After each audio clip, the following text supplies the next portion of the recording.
Hello everyone, welcome back to JM academy. OET listening part ബിയുടെ ഒരു question ആണ് ഞാനിവിടെ എടുത്തിരിക്കുന്നത്. ലിസണിംഗ് പാർട്ട് ബി ആണ് ക്വസ്റ്റ്യൻ ടൈപ്പിന് ഏറ്റവും ഇമ്പോർട്ടൻസ് കൊടുത്ത് നമ്മൾ ചെയ്യേണ്ട ഒരു പോർഷൻ എന്ന് പറയുന്നത്.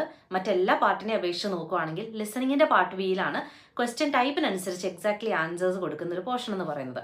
അപ്പോൾ ഈ ക്വസ്റ്റ്യൻ ഏതാണെന്നും എങ്ങനെയാണ് ഇതിന്റെ ആൻസർ ചെയ്യേണ്ടതെന്ന് നമുക്ക് ഡീറ്റെയിൽഡ് ആയിട്ട് നോക്കാം. ഓക്കെ, ആദ്യം തന്നെ ക്വസ്റ്റ്യൻ ഒന്ന് വായിച്ചു നോക്കാം. ഓക്കെ, സോ ക്വസ്റ്റ്യൻ ഇതാണ്: you hear a consultant talking to a woman. Consultant ഒരു വുമനുമായിട്ട് സംസാരിക്കുകയാണ്. ഓക്കെ, ആരോടാ സംസാരിക്കുന്നത്? ഒരു കൺസൾട്ടന്റ് വുമനുമായിട്ട് സംസാരിക്കുകയാണ്. ഇനി ഏതാണ് ഈ വുമൻ, അല്ലെങ്കിൽ ആരാണിത്? Okay, whose father has just been admitted to hospital. ഈ വുമൻ്റെ ഫാദർ ജസ്റ്റ് ഹോസ്പിറ്റലിൽ അഡ്മിറ്റ് ആയിരിക്കുകയാണ്. ഓക്കെ, അപ്പോൾ ഈ ഫാദറിൻ്റെ ഡോട്ടറാണ്, അല്ലെ, മകളിനോടാണ് ഈ കൺസൾട്ടന്റ് സംസാരിക്കുന്നത്. ഇനി ഓഡിയോയിൽ നിന്ന് എന്താണ് നമുക്ക് ആവശ്യം? What does she want to know about his condition. ഫാദറിൻ്റെ കണ്ടീഷനെ കുറിച്ച് ഈ വുമണ് എന്താണ് അറിയേണ്ടത്? വോണ്ട് ടു നോ എന്നാണ് ചോദിച്ചിരിക്കുന്നത്. How serious it is. ഈ കണ്ടീഷൻ എത്രത്തോളം സീരിയസ് ആണ്. How much pain it is causing. ഈ കണ്ടീഷൻ കൊണ്ട് എത്രത്തോളം പെയിൻ എക്സ്പീരിയൻസ് ചെയ്യുന്നുണ്ട് father. How long before there will be a diagnosis. ഡയഗ്നോസിന് മുമ്പ് എത്രത്തോളം ഡ്യൂറേഷൻ എത്രത്തോളമാണ്, ഡയഗ്നോസിസിലോട്ട് എത്താനുള്ള ടൈം ഡ്യൂറേഷൻ എത്രത്തോളമാണ്. ഓക്കെ, സോ ഈ കണ്ടീഷൻ എത്ര സീരിയസ് ആണ്, ഇതിൻ്റെ പെയിൻ എത്രത്തോളമാണ്, അല്ലെങ്കിൽ പെയിൻ എത്രത്തോളം ഇത് ഉണ്ടാക്കുന്നുണ്ട്, ആൻഡ് ഡയഗ്നോസിന് മുമ്പ് എത്രത്തോളം ടൈം ഡ്യൂറേഷൻ ഉണ്ട്. ഇതാണ് ഓപ്ഷൻ. ഓക്കെ, സോ ക്വസ്റ്റ്യൻ അനുസരിച്ച്, ലിസണിങ്ങിൻ്റെ പാർട്ട് ബിയിലാണ് ഞാൻ പറഞ്ഞ പോലെ ക്വസ്റ്റ്യൻ അനുസരിച്ച് ആൻസർ ചെയ്യേണ്ടത്, അല്ലേ.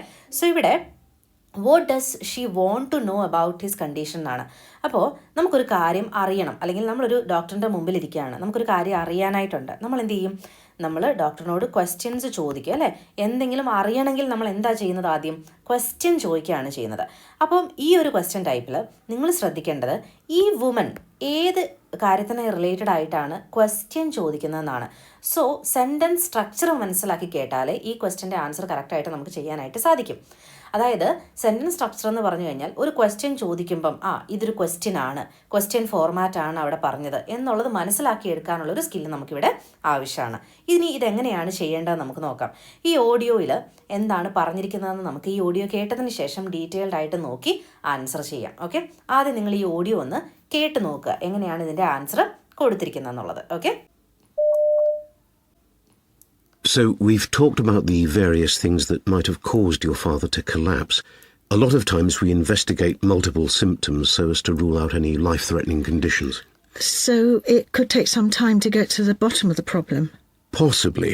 In the meantime, he's quite stable now, and we're encouraged by the progress that he's making. Well, I'm glad to hear that. But at least he's not in any great discomfort, is he? According to the assessment at the bedside by his nurse, his pain is well controlled, and we'll try to keep his sedation at an adequate level until we're ready to begin treatment. So നിങ്ങൾ എല്ലാവരും audio ഇപ്പോൾ കേട്ടിട്ടുണ്ട്. ഇനി ഈ ഓഡിയോയിൽ എന്താണ് കൊടുത്തിരിക്കുന്നത് നമുക്ക് നോക്കാം. സോ ആദ്യം തന്നെ കൺസൾട്ടൻ്റ് ആണ് ഈ ഒരു ഓഡിയോയിൽ ആദ്യം സംസാരിക്കുന്നത്, അല്ലേ. രണ്ടുപേരുടെ കോൺവെർസേഷനാണ്. നമുക്ക് വേണ്ടത് ഈ വുമൺ അറിയാൻ ആഗ്രഹമുള്ള കാര്യമാണ്. ഓക്കെ, ഫീമെയിൽ വോയിസ് എന്ത് ചോദ്യമാണ് ചോദിക്കുന്നതെന്ന് വേണം നമ്മൾ നോക്കാനായിട്ട്. Okay, so we have talked about the various things that might have caused your father to collapse. Father collapse ആയതിൻ്റെ കോസസ്, കാരണങ്ങൾ നമ്മൾ ഓൾറെഡി ടോക്ഡ് എന്നാണ് പറയുന്നത്, ഓൾറെഡി സംസാരിച്ചിട്ടുണ്ടല്ലോ, അല്ലേ. And a lot of times we investigate multiple symptoms investigate ചെയ്തിട്ടുണ്ട് life threatening conditions rule out ചെയ്യാൻ വേണ്ടി. അപ്പോൾ ഓൾറെഡി ചെയ്ത് കഴിഞ്ഞ കാര്യങ്ങളാണ് പറയുന്നത്. ആൻഡ് ഇത് പറയുന്നത് കൺസൾട്ടൻ്റ് ആണ്. കൺസൾട്ടൻ്റ് എന്ത് പറയുന്നു എന്നുള്ളതല്ല നമുക്ക് ആവശ്യമായിട്ടുള്ളത്. ഇനി അത് കഴിഞ്ഞിട്ട് ഡോക്ടർ പറയാണ്, so it could take some time to get the bottom of the problem. ഒരു പ്രോബ്ലത്തിൻ്റെ, അല്ലെങ്കിൽ ഈ പ്രോബ്ലത്തിൻ്റെ ബോട്ടം എന്ന് പറയുന്നത് കോസ് അല്ലെങ്കിൽ ഡയഗ്നോസിസിലോട്ട് എത്തിച്ചേരാനായിട്ട് കുറച്ച് ടൈം എടുക്കും, അല്ലേ. അങ്ങനെ ഒരു ഓപ്ഷൻ നമുക്കുണ്ടല്ലോ. How long before there will be a diagnosis. ഇതാണ് ഇപ്പോൾ ഈ ഡോക്ടർ പറഞ്ഞിരിക്കുന്നത്. ബട്ട് ഇത് ഡോക്ടറിന് അറിയേണ്ട ആഗ്രഹമല്ല, അല്ലെങ്കിൽ അറിയേണ്ട കാര്യമല്ല, വോണ്ട് ടു നോ അല്ല. ഓക്കെ, എത്ര നാളെടുക്കും ഡയഗ്നോസിന് മുമ്പായിട്ട് എന്നൊരു ചോദ്യം ഈ ഒരു ഡോക്ടർ ചോദിക്കുന്നില്ല. അപ്പം it could take some time to get to the bottom of the problem എന്ന് പറയുന്ന ഒരു സെൻറ്റൻസ് ആണ്, ഒരു നോർമൽ സെൻറ്റൻസ് ആണ്, അതൊരു ക്വസ്റ്റ്യൻ ഫോർമാറ്റിലല്ല. Okay, it could take some എന്ന് പറഞ്ഞാൽ കുറച്ച് സമയം എടുക്കുമല്ലോ, അല്ലേ, എടുക്കുമായിരിക്കും എന്നാണ് പറയുന്നത് കേട്ടോ. അല്ലാതെ എടുക്കുമോ എന്ന് ചോദിക്കുന്നില്ല. ക്ലിയർ അല്ലേ? ഇതൊരു ക്വസ്റ്റ്യൻ അല്ല, അതുകൊണ്ട് നമുക്കിത് ആൻസറായിട്ട് എടുക്കാൻ പറ്റില്ല. ഇനി possibly in the meantime he is quite stable now. അപ്പോൾ പോസിബിളി, അപ്പോൾ ചിലപ്പോൾ എടുത്തേക്കുമെന്ന് ഡോക്ടർ പറയാണ്, അല്ലെങ്കിൽ കൺസൾട്ടൻ്റ് പറയാണ്. In the meantime he is quite stable now and we are encouraged by the progress that he is making. So ഈ father stable ആണ്, progress make ചെയ്യുന്നുണ്ടെന്ന് പറയാണ്. എത്രത്തോളം സീരിയസ് ആണ് ഈ കണ്ടീഷൻ, പ്രോഗ്രസ് എത്രത്തോളം ആണെന്ന് പറയാണ്. ഇത് പറയുന്നത് കൺസൾട്ടൻ്റ് ആണ്. അപ്പോൾ കൺസൾട്ടൻ്റ് പറയുന്നത് നമുക്ക് എഗെയിൻ ആവശ്യം ഇല്ല. ഓക്കെ, ഇനി well I'm glad to hear that but at least he is not in any great discomfort is he. Okay, ഇതൊരു ക്വസ്റ്റ്യൻ അല്ലേ? ആരാണ് ഈ ക്വസ്റ്റ്യൻ ചോദിക്കുന്നത്? ഡോക്ടറാണ് അല്ലേ? ഈസ് ഹി ആണോ എന്ന് ചോദ്യമാണ് അല്ലേ? ഡിസ്കംഫേർട്ട് ഉണ്ടോ ഇല്ലയോ എന്നുള്ളത് അത് ഏത് ഓപ്ഷനാണ്? നമ്മളുടെ how much pain it is causing. ഡിസ്കംഫേർട്ടിൻ്റെ സിനോണിമാണ് പെയിൻ എന്ന് പറയുന്നത് അല്ലേ? അപ്പോൾ പെയിന് റിലേറ്റഡ് ആയിട്ടൊരു ചോദ്യം ഡോക്ടർ ചോദിക്കുന്നുണ്ട്. അവിടെ ഒരു ക്വസ്റ്റ്യൻ ഫോർമാറ്റ് ആണ് വന്നിരിക്കുന്നത്. അപ്പം നമുക്ക് മനസ്സിലാക്കാം ഡോക്ടറിന് അറിയാനുള്ള കാര്യം അല്ലെങ്കിൽ വോണ്ട് ടു നോ അബൌട്ട് എന്താ അറിയാനുള്ളത്? പെയിനെ കുറിച്ചാണ്. അത് എങ്ങനെ നമ്മൾ മനസ്സിലാക്കി? ഏത് ക്വസ്റ്റ്യൻ, ഏത് റിലേറ്റഡ് ആയിട്ടുള്ള കാര്യമാണ് ക്വസ്റ്റ്യൻ ഫോർമാറ്റിൽ ചോദിക്കുന്നത് നമ്മൾ ശ്രദ്ധിച്ചാൽ മതി. ഓക്കെ, നൗ അഗെയിൻ കൺസൾട്ടൻ്റ് പറയാണ് according to the assessment at the bedside by his nurse his pain is well controlled. അപ്പോൾ പറയാണ് പെയിൻ കൺട്രോൾഡ് ആണ് and will try to keep his sedation at an adequate level until we are ready to begin treatment എന്ന് പറയാണ്. Okay, അപ്പോൾ answer ചെയ്യാണ് consultant. Again consultant പറയുന്ന കാര്യം നമുക്ക് ആവശ്യമില്ല. നമ്മൾ കേട്ടിരുന്നത് തന്നെ എന്താണ്?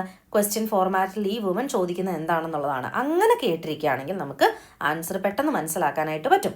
സോ ഇവിടെ ഈ ഓഡിയോയിൽ നിന്ന് നമുക്ക് മനസ്സിലാക്കാൻ പറ്റുന്നത് ഈ how long, how much time it takes എന്നുള്ളത് അല്ലെങ്കിൽ ഡ്യൂറേഷനെ കുറിച്ച് ഡോക്ടർ സംസാരിക്കുന്നുണ്ട്. ബട്ട് അത് അല്ലാതെ വന്നത്, അത് ആൻസർ കറക്റ്റ് അല്ലാതെ വന്നത് എന്തുകൊണ്ടാണ്? ഇതൊരു ക്വസ്റ്റ്യൻ അല്ലാഞ്ഞതുകൊണ്ടാണ്.